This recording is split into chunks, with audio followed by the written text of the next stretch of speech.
কোম্পানিগঞ্জে বন্যার যে ভয়াবহ রূপ, আমি ও রূপ দেখাইবার চেষ্টা করব। আমি কোম্পানিগঞ্জের ঐতিহ্যবাহী বর্ণী গ্রামও আছি। আশপাশের অবস্থা আপনি একটু দেখুক, আপনারা একটু দেখুক। মাঠ পুরা ডুবে গেছে। এটা গ্রামের রাস্তা, কোম্পানিগঞ্জের ঐতিহ্যবাহী বর্ণী গ্রামের রাস্তা। রাস্তার উপরে কোমর পানি, হাঁটু পানি। রাস্তার উপরেই আছি দাঁড়িয়ে। চতুর্দিকের গড় বাড়ি, কোনো গড় তলিয়ে গেছে, আবার কোনো গড় তলিয়ে যাবে।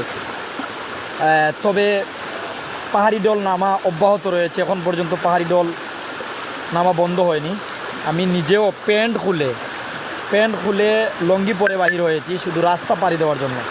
কারণ এই যে স্রোত, এই স্রোতের নৌকা নিয়ে কোনোভাবে আপনি যেতে পারবেন না।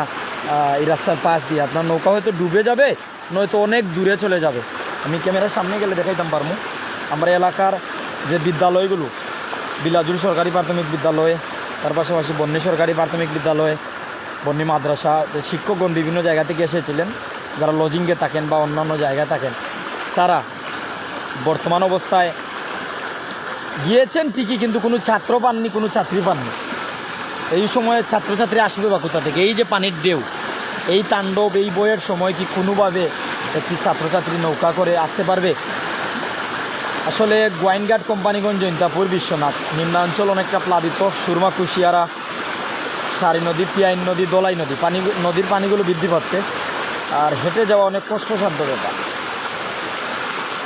কখন জানি আমি নিজেও পা পিছলে পড়ে যাই, এরকম একটা পরিস্থিতি। অনেক আমরা লোকে যুক্ত আছেন বিভিন্ন জায়গাতে, সে কোন দেশনে যুক্ত আছেন, অর্থাৎ সে কোন দেশনে দেখা, সে কোন জায়গাতে দেখা, আমরা লোকে সে কোন জায়গাতে আছেন। ভাই সাহেব, কোন জায়গাতে নাই রাবা?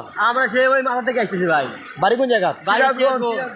সিরাজগঞ্জ। রাস্তার কাজ করেন ভাই? তারা রাস্তার কাজ করা, কিন্তু রাস্তা পানির তোলে।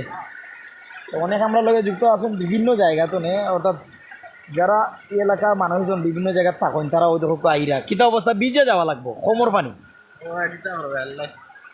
দিলওয়ার হোসেন, জকিগঞ্জ ভালো নেই। জকিগঞ্জের পরিস্থিতি আপনি একটু আমারে জানাই, বা আমার গ্রামের রাস্তা দিয়া হাঁটিয়া যাই। আর কোম্পানিগঞ্জের ঐতিহ্যবাহী বর্ণী গ্রামের পরিস্থিতি দেখাইতাম পারি। আর সিএনজি স্ট্যান্ড 2 কিলো দূরে উঁচু একটা জায়গায় বসেছে, তাও যাত্রী নাই হইলেও চলের। যারা আমার লগে আছেন, কোন সময় জানি পরে ফললে যাতে মোবাইলটা উফরে থাকে, দোয়া করবা। আমরা লগে অনেক যুক্ত হয়েছেন, কমেন্ট করবা। প্রাণ গেছে, গড় বাড়ির ক্ষতি হয়, প্রত্যেকে কমেন্ট করবা, আপনার মূল্যবান মতামত জানাইবা। লাইনাম আমরা লাইভও যুক্ত হয়েছি, আপনার মাধ্যমে আমরা জানবো, আমরার মাধ্যমে আপনারা জানবা।